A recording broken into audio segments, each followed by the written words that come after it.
Hai semua, apa kabar? Semoga sehat selalu.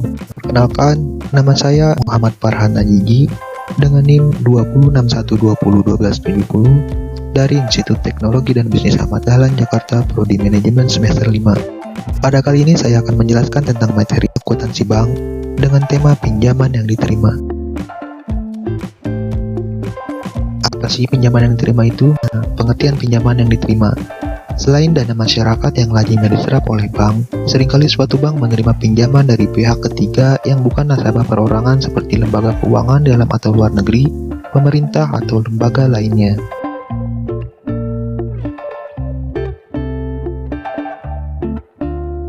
Pinjaman ini akan menambah komponen dana suatu bank di sisi pasifa. Dari segi penggolongan hutang, lazimnya dana dalam bentuk pinjaman yang diterima ini akan dibukukan sebagai hutang jangka panjang. Dana ini memiliki bunga dan harus diadministrasikan setiap kali jatuh tempo. Jadi, pinjaman yang diterima adalah fasilitas pinjaman yang diterima dari bank atau pihak lain termasuk dari Bank Indonesia, baik dalam bentuk mata uang rupiah maupun dalam mata uang asing, dan harus dibayar bila jatuh tempo. Dan pinjaman yang diterima merupakan jenis pinjaman yang jangka waktunya lebih dari 1 tahun.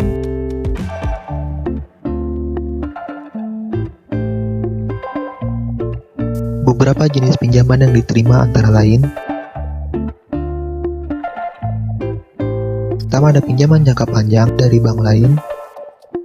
Yang kedua, ada pinjaman dari luar negeri yang disalurkan kepada pemerintah untuk kemudian diteruskan kepada bank pelaksana. Yang ketiga, ada pinjaman obligasi. Dan yang keempat, ada pinjaman dalam rangka pembiayaan bersama satu atau beberapa proyek. Pertama, pinjaman dari bank lain. Apa sih pinjaman dari bank lain itu? Pinjaman dari bank lain adalah pinjaman yang sifatnya jangka panjang, berupa penerbitan surat berharga dari bank yang menerima pinjaman, baik dalam bentuk sertifikat deposito, komersial papir, atau jenis bentuk lainnya. Contoh, Bank XYZ kantor pusat memutuskan untuk meminjam dana dari Bank ABC sebesar 30 miliar.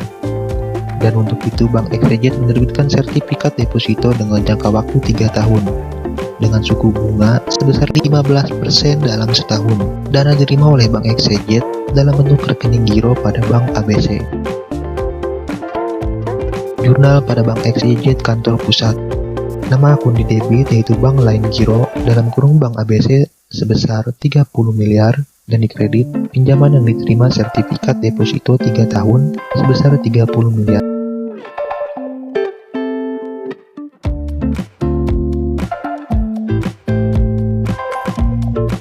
Setahun kemudian di mana sertifikat tersebut belum jatuh tempo, Bank XYZ kantor pusat harus memperhitungkan bunga selama 12 bulan pertama sebesar 4.500.000.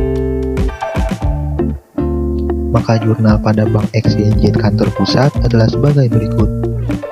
Akun di debit yaitu biaya bunga pinjaman yang diterima sebesar 4.500.000 dan di kredit bank lain giro dalam kurung Bank ABC sebesar 4.500.000. Pelaksanaan pemakaian dana pinjaman ini dapat saja dilakukan oleh kantor cabang.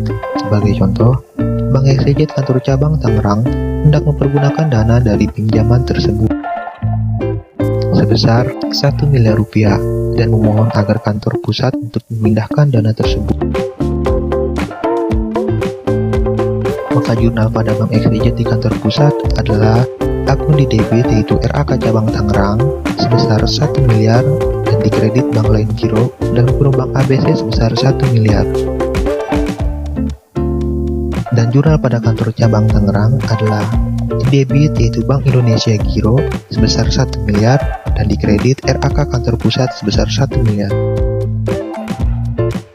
Yang kedua adalah two-step loan. Pengertian two-step loan: pinjaman yang diterima dari suatu lembaga di luar negeri yang disalurkan melalui pemerintah sebelum diterima oleh bank pelaksana biasanya dikenal dengan nama two-step loan.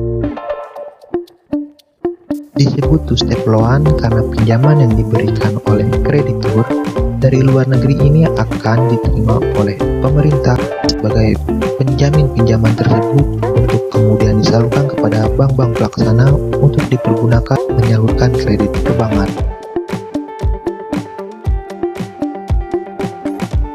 Kwitansi untuk penerimaan dana TSL atau two-step loan ini harus diadministrasikan oleh kantor pusat dan akan dibukukan ke dalam rekening pinjaman yang diterima TSL. Rekening ini merupakan utang jangka panjang bagi bank yang bersangkutan.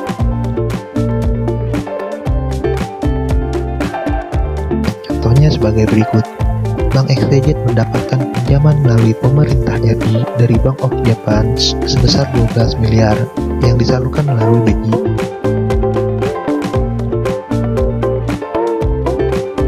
Jurnal oleh kantor pusat adalah debit, yaitu Bank Indonesia Giro sebesar 12 miliar, dan dikredit yaitu pinjaman yang diterima TSL sebesar 12 miliar.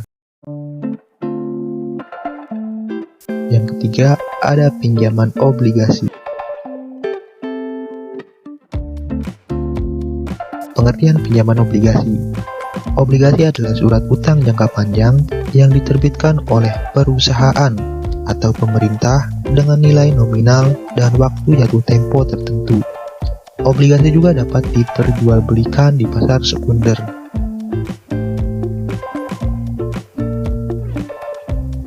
Salah satu sumber dana yang sebaiknya dikembangkan oleh bank adalah dari penjualan surat berharga obligasi.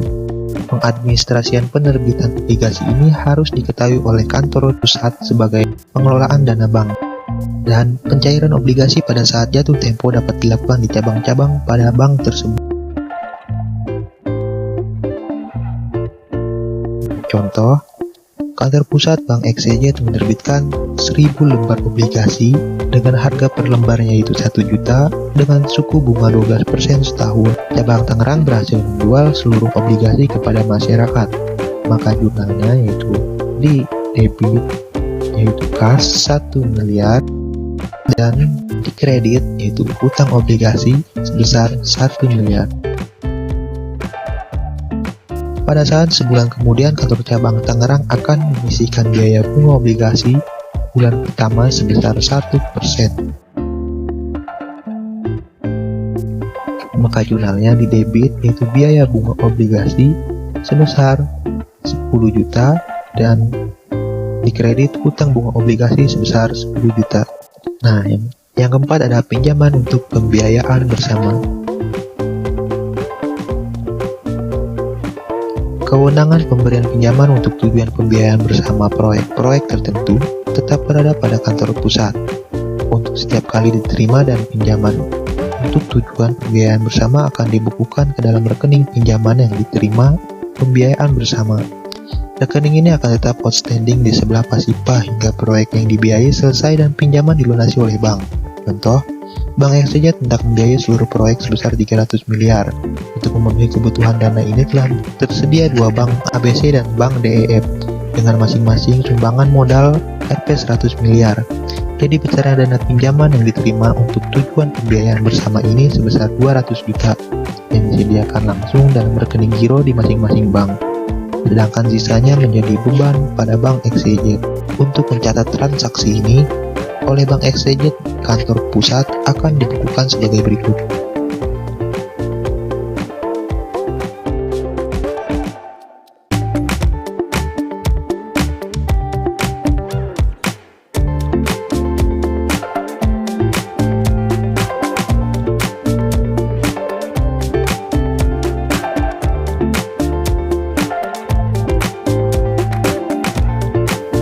Dengan demikian, Bank XYZ dalam kasus ini akan tetap bertanggung jawab terhadap kredit yang diberikan karena Bank XYZ telah menerima dana dari bank-bank penyalur dana dan dana tersebut dikuasai langsung oleh Bank XYZ. Dalam hal pembiayaan bersama ini dilakukan langsung dari bank pemberi dana kepada penerima kredit, maka tanggung jawab atas kredit yang diberikan tersebut dibagi atas dasar banyaknya kredit yang telah diserahkan oleh masing-masing bank. Sekian materi yang bisa saya sampaikan, semoga bermanfaat. Jika ada salah kata atau salah ucap, mohon maaf sebesar-besarnya. Terima kasih dan sampai jumpa.